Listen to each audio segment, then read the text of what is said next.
Welcome to social दुनिया। दोस्तों, माँ बाप हमारे लिए अनमोल धरोहर हैं। हम उन्हें जितना सहेज के रखेंगे उतना ही वो हमें आशीर्वाद देंगे। ना ज़रूरत उसे पूजा और पाठ की जिसने सेवा करी अपने माँ और बाप की। दोस्तों, आज इसी से जुड़ा हुआ एक किस्सा मैं आपको सुनाती हूँ। एक वृद्ध व्यक्ति अपने बहू बेटे के यहाँ शहर रहने आया। उम्र के इस पड़ाव पर वह अत्यंत कमज़ोर हो चुका था। उसके हाथ कांपते थे और दिखाई भी कम देता था। वो एक छोटे से घर में रहते थे। पूरा परिवार और उसका 4 वर्षीय पोता एक साथ डिनर टेबल पर खाना खाते थे। लेकिन वृद्ध होने के कारण उस व्यक्ति को खाने में बड़ी दिक्कत होती थी। कभी मटर के दाने उसकी चम्मच से गिरकर फर्श पर बिखर जाते थे, तो कभी हाथ से दूध छलककर मेज पोस्ट पर गिर जाता था।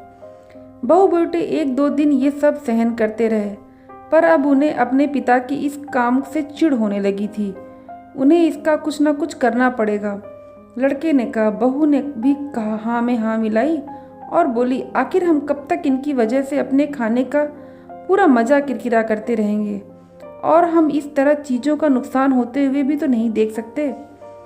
अगले दिन जब खाना खाने का वक्त हुआ तो बेटे ने एक पुरानी मेज को कमरे के कोने में लगा दिया।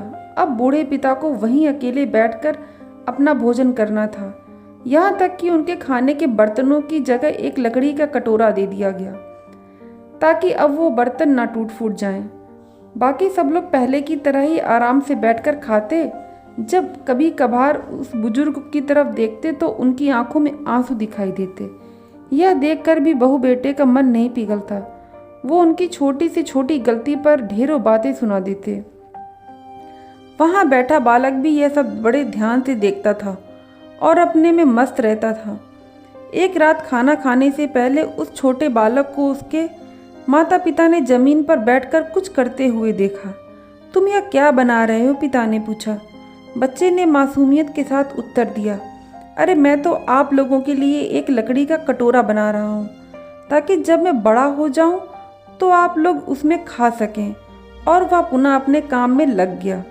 पर इस बात का उसके माता पिता पर बहुत गहरा असर पड़ा। उनके मुंह से एक शब्द भी नहीं निकला और आंखों से आंसू बहने लगे। वो दोनों बिना बोले ही समझ चुके थे कि अब उन्हें क्या करना है।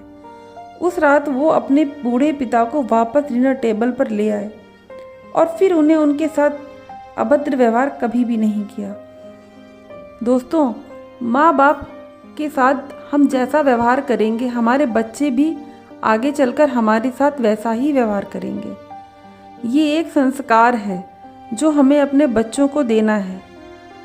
अगर आपको मेरी ये कहानी अच्छी लगी हो तो प्लीज़ लाइक कीजिए, मेरे वीडियो को सब्सक्राइब कीजिए।